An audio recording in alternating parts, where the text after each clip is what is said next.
Okay, yeah, I have been thinking for 10 minutes about a possible structure, but I think it's not so easy. I need your help with it.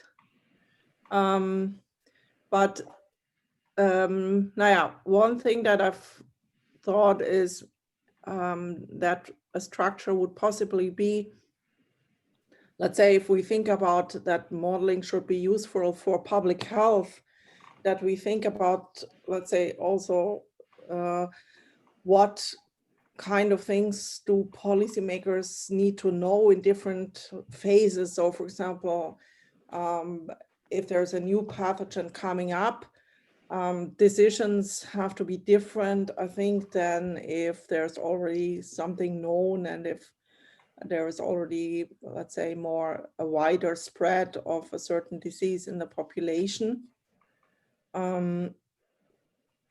So we could, yeah, that would be one way of thinking about it, that you think about interventions, for example, in the face of, let's say, very little knowledge about something, then interventions in the face of whatever exponential increase of a certain outbreak, interventions in the situation of endemic transmission.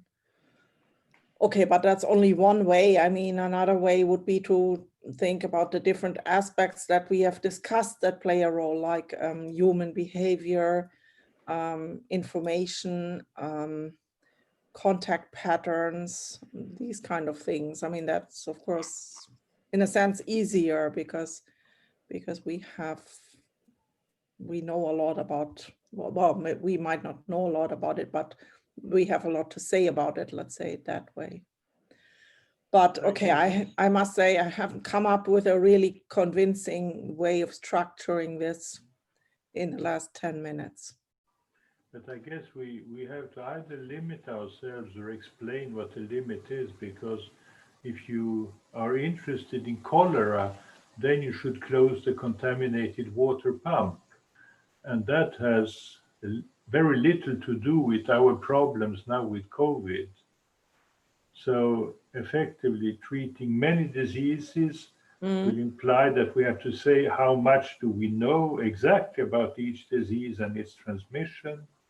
And depending on that, what are the interventions and can we be sure that they work, etc. And these airborne things are worse than cholera in that sense, I think guess. in a way, I think of this as a challenges paper. I think you're maybe writing the introduction here with this kind of the to come at it. So I think that's a good idea to say the introduction should come at it at least partly from the point of view. There may be other aspects, but of that a new pandemic clearly requires public health authorities, political bodies to take decisions under uncertainty, and decisions under not just uncertainty, but also pressure of time. So I think that's a good sort of way to introduce it. And then maybe the first challenge would be understanding a new disease, and in particular, evaluating its form of transmission. So I suppose you'd say evaluating if it's really quite a known disease, like it's a new variety of flu. So evaluating would just mean, is this a more than usually harmful variety of flu or something like that? Whereas if it's a completely new disease, you might be that much more starting from scratch. You might really, like John Snow, well, like the people of London before John Snow turned off the pump, you might be in the situation of just not really knowing how the disease is spread. So your first step is to try and find that out. But whatever it is, the first challenge is understanding transmission, I think. sort of broad sense.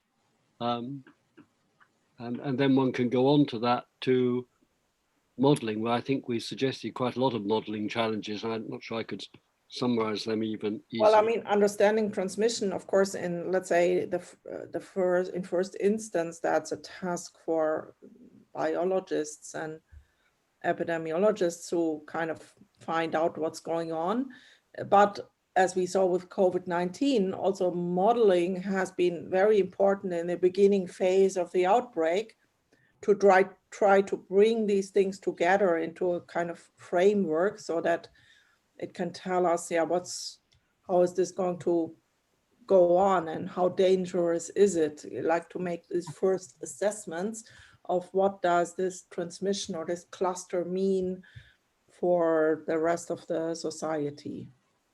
And I think, yeah, that's a task that has been more or less for the first time in that clarity for modelers, that they are also in the center of attention of public health policymakers, because they are the only ones who can really say something about what do we have to expect in the future. That's what you mean also, Dennis, isn't it? Yeah, yes. And I think understanding transmission isn't just a thing for virologists, because there's also just a statistical aspect of it, isn't there? You know, if you find people have a new disease and someone has got an aeroplane and flown from one country to another, and now you have a couple of cases of that disease in the other country, you don't need to understand exactly how the transmission has occurred to immediately start an intervention of controlling, doing whatever to these people who are traveling. See what I mean?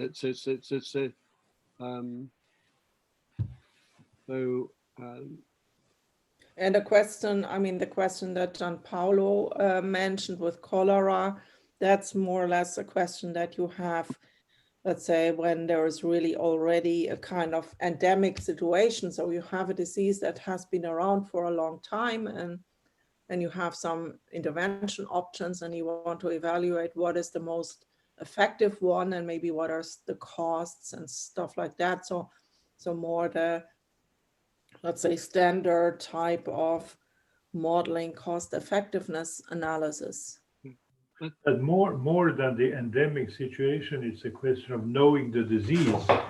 There is a famous cholera outbreak in the south of Italy some years ago that ended up being caused by eating raw seafood. But that was not the problem. It was that the vendors of seafood sold the seafood in the harbor, and to refresh the things that they took water from the harbor where the sewage went out.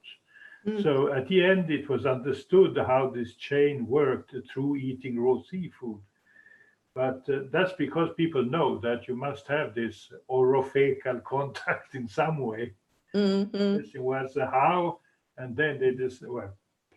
So Okay, it's knowing the disease more, because it was new, this outbreak. There was no cholera before, but then suddenly it started for some reason. Yeah. But they knew what cholera was, so they knew what to look for, and then they found it after a while. Yeah. You could have or you could have a disease. I'm thinking of HIV as an example here, that only spreads, or very largely spreads, in certain sectors of a population. And you maybe find you have an outbreak, and in that case, we found that the origin was actually, where it was noticed was in I think the USA first, but where it came from was Africa, and this is connecting up with what you're talking about, and I think it was found that it was endemic in Africa, at least in the sense that there'd probably been cases of HIV in Africa, but not recognized over many years, perhaps 50 years or something like that. So that, I'm just trying to think of a disease that's very different from the present pandemic. So it's just so that we can make comments that are more generally applicable. So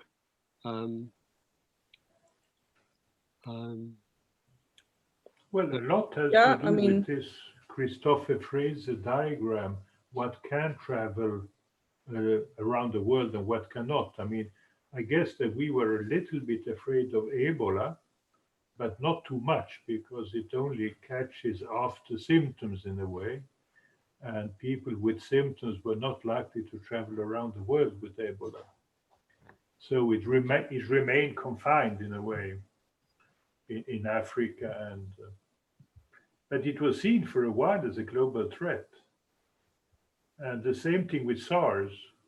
There was a great fright about SARS, but it ended up, since it infected only more or less after symptoms, it was kind of easier to catch and could not travel that much, although it reached Canada and stuff like that from Hong Kong. So Christoph Fraser's diagram about what is potentially dangerous is certainly important. I mean, But you- diseases that So are again, with this bad. outstanding disease, so with SARS, it's an example where, I mean, this is probably oversimplifying, but once it was recognized that the, you know, that I suppose perhaps the first intervention you do in an infectious disease, a new infectious disease, once it's recognized as such, is to isolate the people who have it. Mhm. Okay, and in the case of SARS, that turned out to be pretty much the only intervention you needed, Mhm.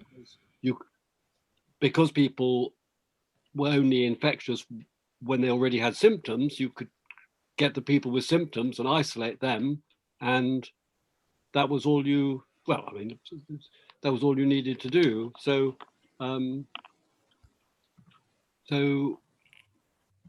they're just if you when you in this first stage of understanding transmission, there are quite a lot of possible outcomes. You know, you may find easy solution, and I suppose the reason we are discussing a paper on interventions is we're dealing with a case where, because it's in the difficult part of Christoph Fraser's diagram, we are considering many different sorts of intervention and hoping that some combination of these will work. Okay, so what does this mean for the structure of the challenges? Do you want to say that, let's say, what interventions do you use right at the beginning of the outbreak? That would be like, that could be a section of this Yeah, and I think certain part of the challenges. yeah, I think that's right. So Yeah. first of all, you try and understand challenges of understanding transmission, then challenges for early intervention. Mm-hmm. Yeah.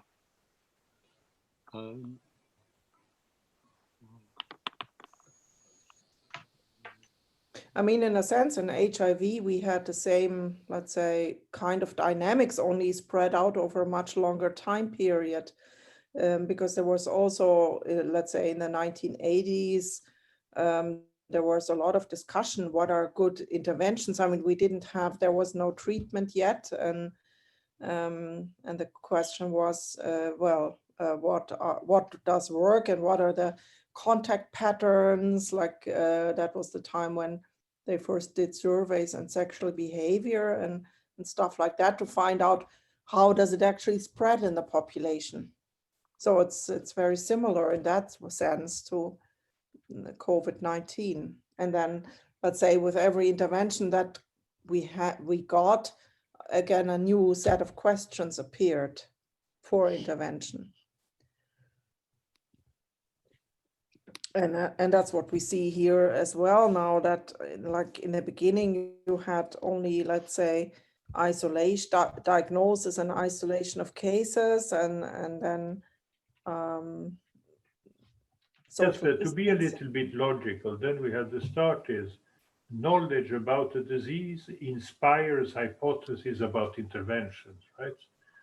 Knowing the ways of transmission inspires you to think of ways to interrupt the transmission. Yeah. Then the question is that effective, what you have been inspired to think?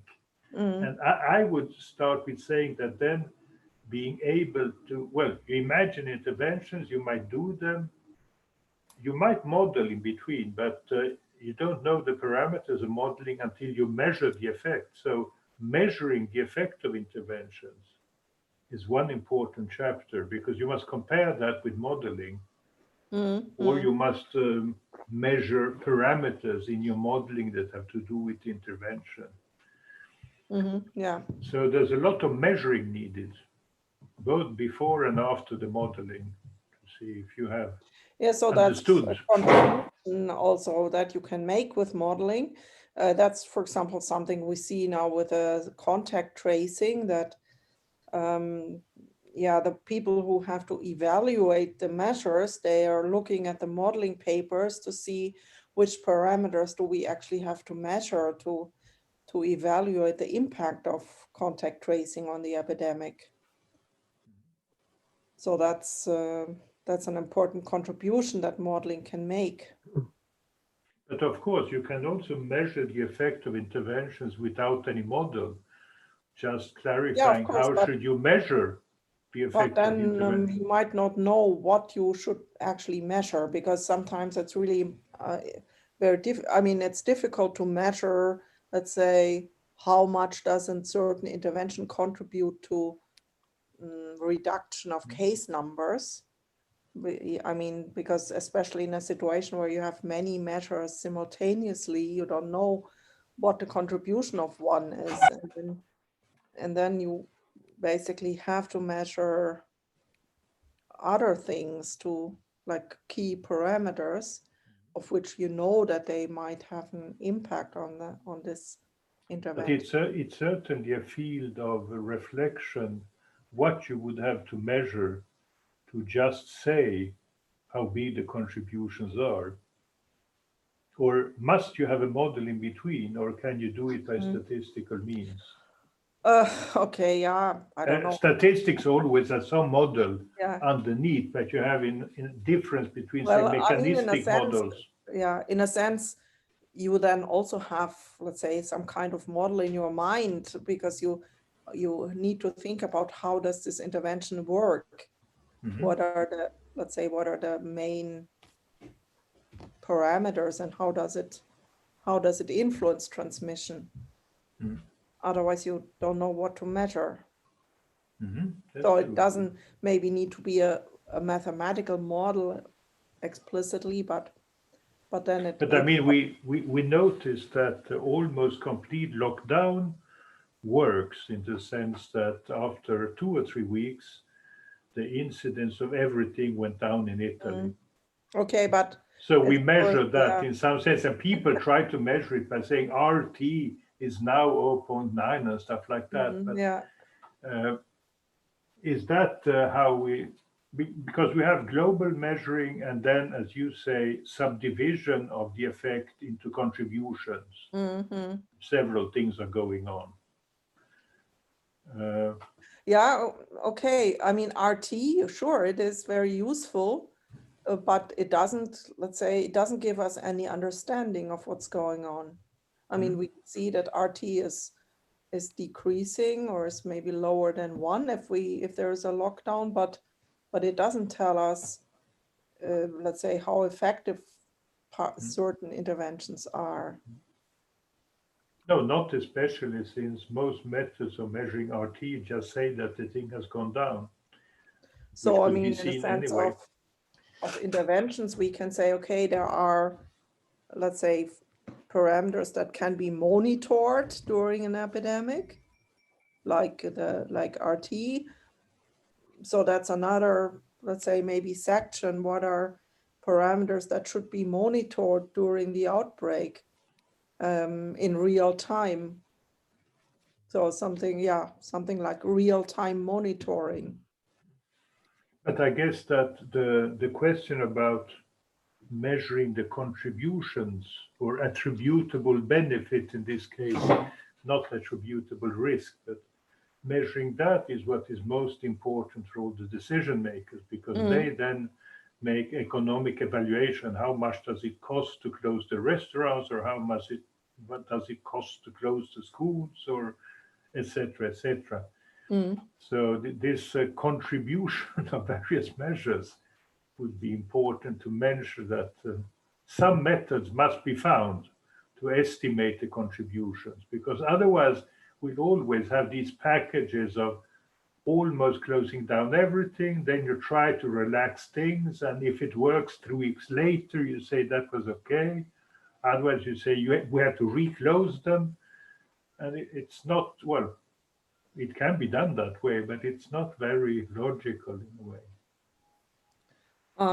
Yeah, so basically, there is also another point that we haven't really talked about yet, and I don't know whether it's also important for other diseases, but this thing about actually releasing or stopping interventions again. I mean, when do you decide to stop an intervention? When do you think you have reached a point where an intervention is not necessary anymore? Of course, in a different way, this also occurred with smallpox or polio, where the question is, well, when can we, for example, stop vaccinating against a certain disease, or when can we stop surveillance, stuff like that? Is that also still an important challenge? Well, I'm sure it is, but it also presupposes you've got some information of the sort that Jampi was talking about, so that you might want to stop certain aspects of your intervention, and without knowing how they, what the relative effects of different components is. Yeah, that's why we need to understand what each intervention itself. I don't know how you do that. But then also, I mean, interventions might have synergistic effects. I mean, that's another maybe important point, that you find that interventions aren't completely independent of each other. And there may be another thing which is sort of the opposite of an intervention. I think it's when you said when you stop, that anytime you stop an intervention, that's essentially an experiment, that you don't know whether you've done it prematurely or not. How are you going to decide to roll back? So we came out of lockdown. You can argue that we shouldn't have done.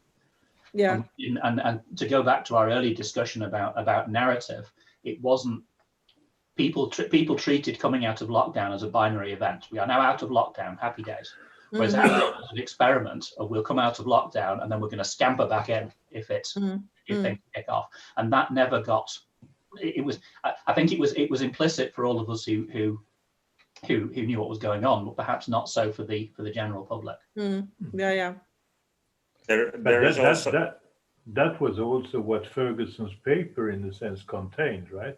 Indeed, yes. Yeah, it's true. But I mean, still, people, let's say in the general public, it's not at all clear for people that if you stop measures that you will get a second wave. I mean, this kind of more or less mechanistic fact is not something that is general knowledge.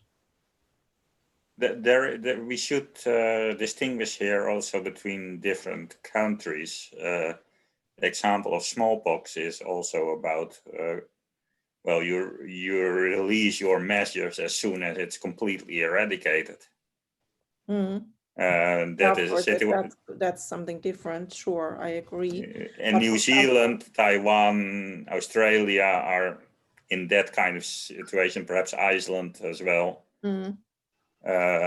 So some countries have that luxury that they release the measures when they have they expect to have really 0 cases in. And then they keep interventions like border control and quarantine of incoming people to keep that situation. So they still have interventions going on, but of that kind. Yeah, but I think nowhere in Europe we have that situation.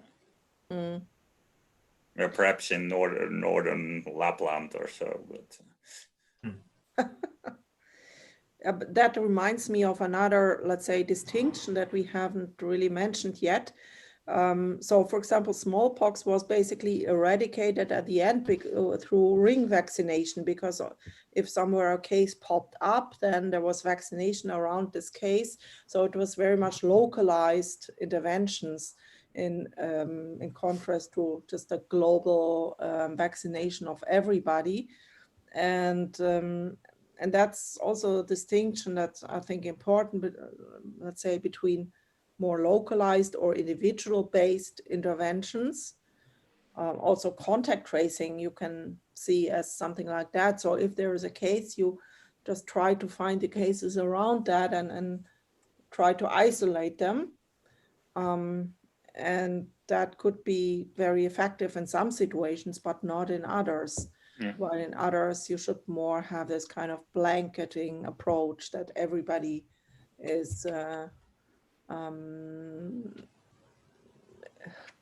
gets an intervention in the same way, like a whole population or whole large region. So, yeah, that's also a question: when is a certain approach more appropriate, in which phases of an epidemic? Yeah, for that, more understanding of even more understanding on modeling contact tracing would be good. It's very helpful that I think it was a study from New Zealand where it showed that they brought the time between symptoms and isolations back from 2 days to -3 days or something. So because of contact tracing, yeah, because of contact tracing, they had basically most people way before they show symptoms in isolation. Yeah, okay, yeah. Is that a paper, an article? I thought it was a paper by what's the guy who gave the talk as well from New Zealand? Michael Baker. Michael Baker? Yeah. Yeah, I think he had a preprint or a recently published thing about how it is in New Zealand now. Ah, okay, interesting. Okay, to get back to the structure of the challenges. So let's say we have the emerging phase of a new disease. Then I would say the next phase is the exponentially growing phase. Does that have different challenges or different questions for intervention?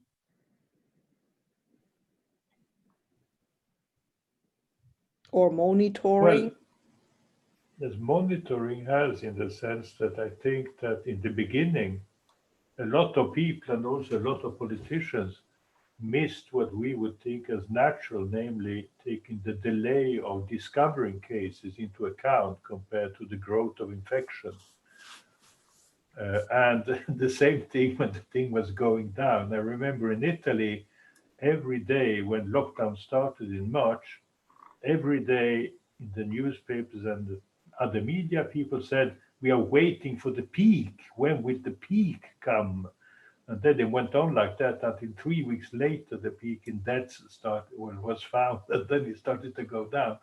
So one thing is just knowing about the mechanistic thing of delays in observation compared to the epidemic.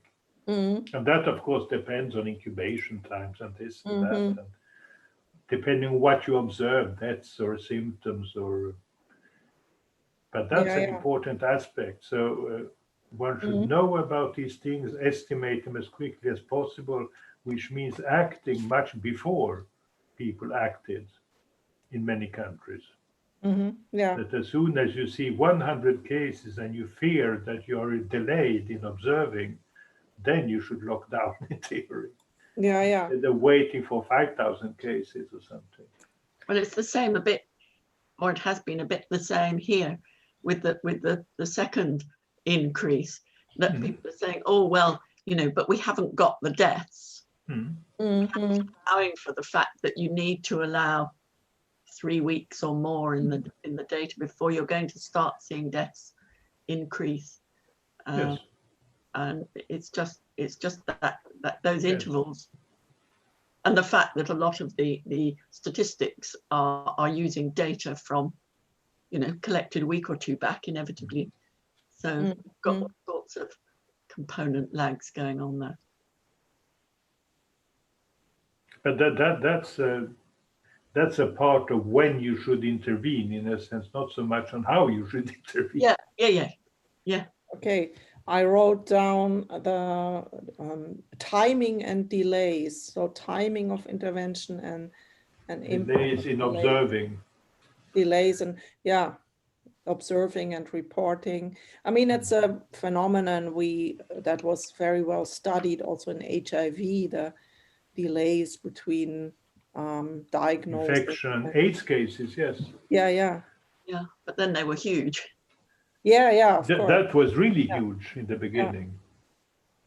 And then we started testing and things became better, and we contact tracing and we kind of diminished this delay. So I think this is, I guess, especially important in this exponential growth phase, because to realize that we are always, let's say, a bit behind what's actually going on, especially if testing is not widespread yet, then it's not only delays, but also, let's say, simply underreporting of the true size of the problem, or under ascertainment of what's going on. No, all these things should be considered for when to start intervening. Of course, it's hypothetical, because often you don't see what is really happening. You only see some kind of filtered and delayed version of it, but you can suppose that bad things are going on while it seems calm from what you see. So okay, that falls back again to understanding actually the infectious disease. So understanding what kind of delays you are dealing with, like also how many asymptomatic cases are there, and how many mild infections that don't get diagnosed, and things like that. but that's almost mechanistic in your sense, that models will tell you effectively what convolution does, what underreporting does to the numbers. So that's simple modeling in a way, but you have to know the parameters, of course. So we must have studied a little bit how the disease works. Well, I mean, it's simple in some sense, but it's not something that is often taken into account in, let's say, SIR or compartmental type of models, which usually deal with exponentially distributed processes, and not something that has really explicitly any delays in it. So maybe that calls for also more structured models in a sense. Well, there must also be a lack of understanding of exponential functions or exponential increase, because almost every time I hear a program about these things, somebody explains what exponential increase is with the old story about the chessboard and the king of India and the grains of wheat and stuff like that. But apparently that needs explaining for some reason, that exponential things can grow big quickly. Yeah, that's true. Nobody really has a feeling for, let's say, intuitive feeling for it. But also, sorry, no. Oh, I was only going to say, going back slightly, but it also came up in the modelling discussions, the fact that people too much rely on Markov models, so and not allowing for the distributions exponential exactly, of delays in different states and so on. Well, in a way, this comes from other systems, say like queuing theory, where the initial models were Markov, but then people found that there are many ergodic results that are true just the same. Yeah. But this is not always true in nonlinear systems. So one should. So one cannot always think that the Markov models gives you good guidance, especially not quantitatively. Qualitatively, maybe things. But since we want the quantitative results also, how long do we have before acting, or how many would there be, etc. Then we need better models for this. I agree. But then you have the problem that if you ask a medical person, so how exactly is the distribution of the latent time? They'll say, well, we have just computed some kind of mean, and that's it. I mean, they don't know very much about those aspects. They think that just saying that the mean time, the best thing is that when they say the mean time is between 5 and 10, which I've never understood if you're supposed to say the mean time, but Okay. But here we can do some modeling, I think, by trying to find what are best cases and worst cases given what we know. So the Markov case is definitely not the worst case, but fixed infectious period is. Yes. And best case is a kind of site percolation kind of model, if you can all or nothing infection or so. But there are some results from that, and I think those are important. And I should say that I'm not completely sure, but for the time until extinction of an epidemic, Markov is bad. It depends. If it's long tails, Markov, if the tails are long, Markov is bad. If the tails are not long, Markov is pretty good. Yes, maybe. So yeah, I think that is a useful result. So this can be explained by the subcritical branching processes, time of extinction for them. If you have heavy tails, it depends basically on when will the last one recover or stop being infectious. Well, if you have not that heavy tails, then it depends on, well, more or less when will the last infection take place. And those are, yeah, different things. No, but this is true, but this is very much also the case of when is the disease extinct. Yeah. Which is interesting sometimes, especially if things can be asymptomatic or so. What if the last case is asymptomatic or something like that? I just thought maybe another, let's say, thing to think about is, let's say we have a mechanistic understanding of transmission. Can we, let's say, categorize the possible interventions by saying where in this process do they actually act? So, for example, we have processes that act on the contacts between individuals, so the transmission process. We have interventions that maybe act on in an individual's susceptibility or infectivity. Yeah, this kind of classification, I don't know whether it's useful, but to think about what are the points in the transmission process that we can actually intervene into. And yes, no, I think it's very useful, but it also leads to different problems. Like, say, if you force all people to assume some antiviral preventively, then you might reduce susceptibility and infectivity of everybody. And individually, if people comply, then that works. If you instead forbid contacts between people younger than 50 with people older than 50, then you might have displacement of contacts. So they start contacting much more inside groups instead of between. And then you have to think about side effects of forcing the contact matrix to another position.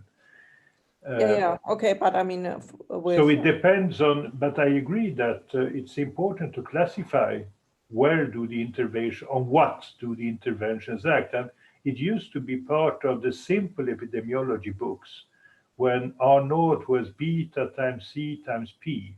You could act on the contact intensity, you could act on the number of contacts, and you could act on the infectivity by different means. And then you okay, now but it's if more you have more complicated. knowledge about the infection, like not only these constant values, but distributions for these quantities, then you can also ask, let's say, where in the distribution can I actually intervene? Like, does it have to be like early on in the infectious period, or is it sufficient to if I intervene somewhat later, or things like that?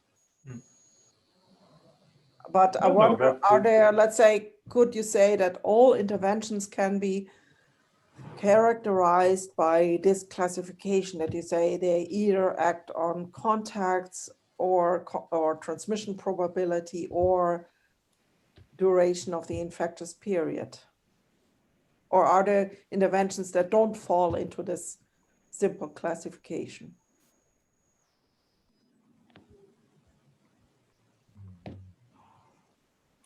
Sometimes PPE feels like a vaccination that you can't forget, or you can forget rather. So a vaccination is PPE you can't forget. Yeah. Because it is acting on two of those things. It's acting on your susceptibility, but also your ability to transmit. Yeah. So you can classify it as acting on the transmission probability in that case. Yes, it's difficult to say, because things that, it's also because we're used to think of these three categories that you say as the points where you act. You could, of course, think of some kind of strange medicine that would allow transmission but makes the virus weaker so that the next person has less disease or something. And that would be difficult to explain in the 3-point scheme. But we don't have things like that as far as I know. So I don't know if any intervention acts on something else. It's interesting. But of course, all these closures that we're doing are acting on the number of contacts. All the measures about washing our hands and keeping masks on are diminishing our susceptibility. So it acts on the probability of getting infected by a contact or by objects that have been touched by an infected. All the travel things diminish contacts. So effectively, I don't know, can any of you think of something realistic? Maybe traveling is maybe a bit different. I mean, you might have the same number of contacts when you travel, but with other people. So it kind of...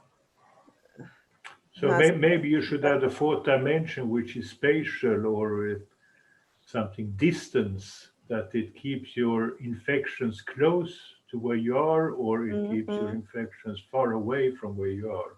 Yeah. So maybe there's a fourth dimension, distance of infection. Maybe it's true that's maybe a fourth interesting dimension in a way.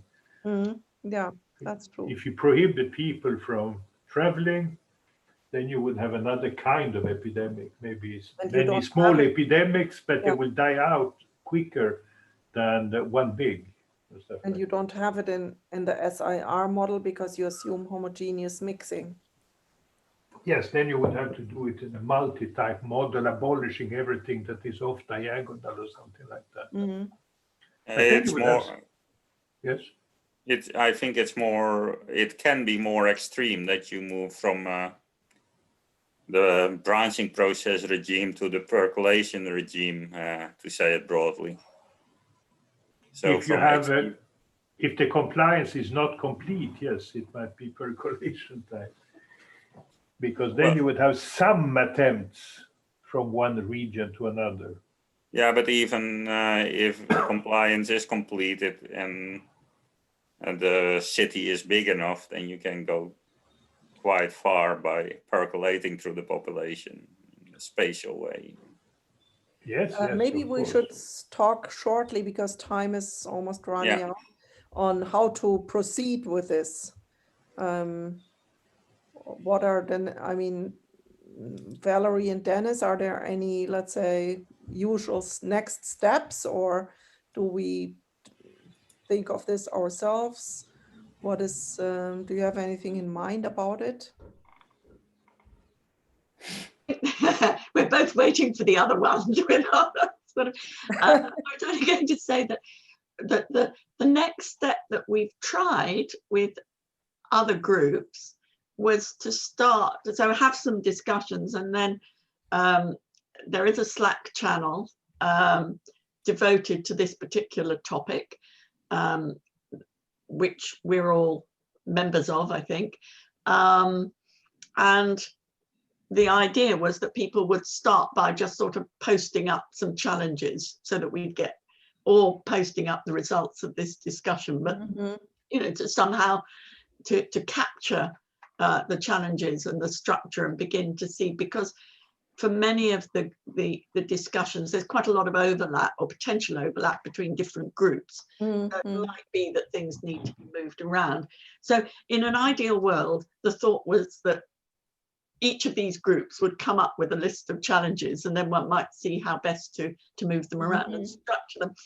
In practice, so far, I would say this ideal has not been met. So, Dennis, I don't know how. In varying degrees. I mean, I think most recently Jess has done a very good job on. Yes, she has. Yesterday's one, I think. The question is whether to have a document, or a ordinary document, or a shared one like a Google Docs or something. But I think, again, I would maybe invite Miriam to start off that, if she would like to. I think what would be most helpful would be something like a series of bullet points with a little bit of text or whatever underneath, where the first bullet point might be introduction, because I think we discussed some things we felt should maybe go in introduction, like the bit about what's most needed practically is to give advice to authorities who are acting under uncertainty and under time pressure, and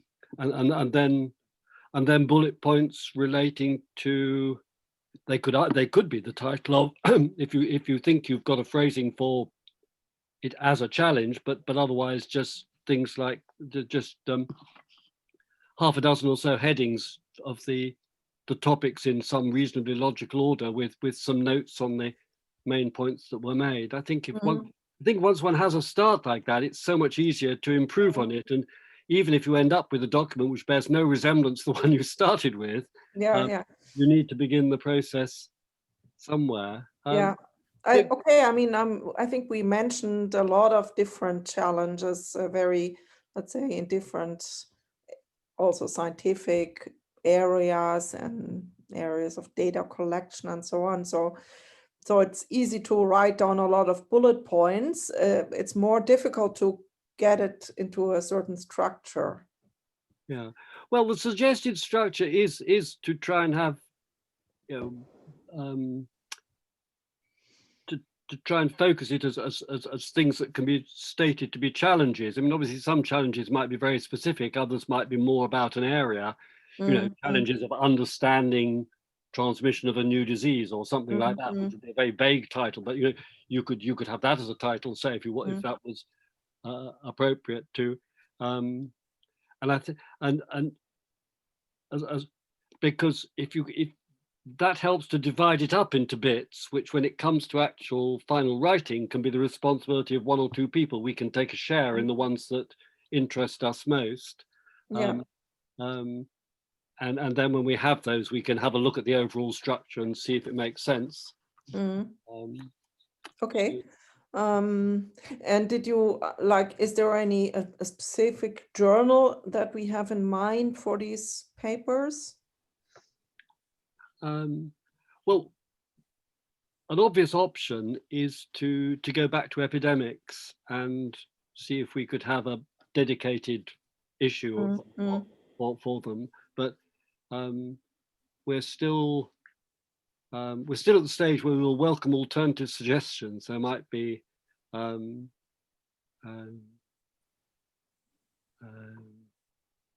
yeah, so No, but being a varied collection of stuff, it's probably epidemics or interface or something like that are good places to publish. But you probably know the editors more than we do. Well, I think Cecile has been in touch re-epidemics, so that's obviously one to follow up. And it makes a lot of sense in terms of sort of continuity. It worked well last time, and it's as long as we can make sure it's open access and so on, which I think we feel is important. Of course, your Royal Societies also have journals that are thinkable. I mean, apart from Interface, also Also Series B with applications of the Royals. I think that would also be a good journal for this. Okay, I think I would prefer to do this in Overleaf and not, I don't like Google Docs. Okay. Not at all. Fine. Because some of us have had experience of Overleaf with writing the paper on Arnold, so. But I think this is a smaller group. It was or we just do it with a Word document that we send around. I think Overleaf is fine with a small group. It got a bit chaotic with a large group because everybody was sort of editing and editing, as it were. We just have to decide an editing policy, because either we have sections which are essentially 1 or 2 person stuff, and then each one edits his own section until we are satisfied, or else we could also propose global changes to the document by email, and then somebody edits at the end of the discussion. Because of course, if everybody just changes pieces all the time, we have more problems, especially in the beginning. And then, of course, Valerie will take the last thing. And is everyone happy with Dropbox? Because I think that's fine. We have is everyone a member of the IDP Dropbox? If not, I can send. Simon won't be. I think Simon probably is not. I can send Simon the link to that. But I would suggest that if Miriam would start off by creating this and just calling it interventions, or say, okay. Then I think if people do an edit, they should save it with their initials and the date at the end. So I think if we with your initials and the date, and then that means that and if we end up with lots of versions, as perhaps we will, with a version edited by each of us, then we can have another meeting to agree that we can hopefully delete earlier versions and agree on a current version. But I think in a way that's simplest. I think if it gets to writing as a paper, then I think Overleaf could well be a good option. But I think for just sharing informal thoughts, a Word document is probably quickest. Yes, but in some senses, I would say that this is an important paper, because if people outside of our group will read these things, then what interventions and how to evaluate interventions is among the more interesting parts. I mean, exactly what kind of models are run, that's just for us or our kind of people, but interventions might be interesting to a lot of other people as well, as a consequence, what we say about interventions and measuring interventions and things like that. So I think it's an important paper in the series of various challenges. Hopefully, if we hopefully. fill it with interesting things. Yes. Okay, I will make a Word document first and kind of put in bullet points, and then I'll send it around, and everybody, maybe you can just add using track changes. Yeah. What you want to add. And then we start from there. That sounds good. Thank you. Okay. Okay, so Amanda, I think we could stop recording there. Thank you. I think we've finished. We just say goodbye.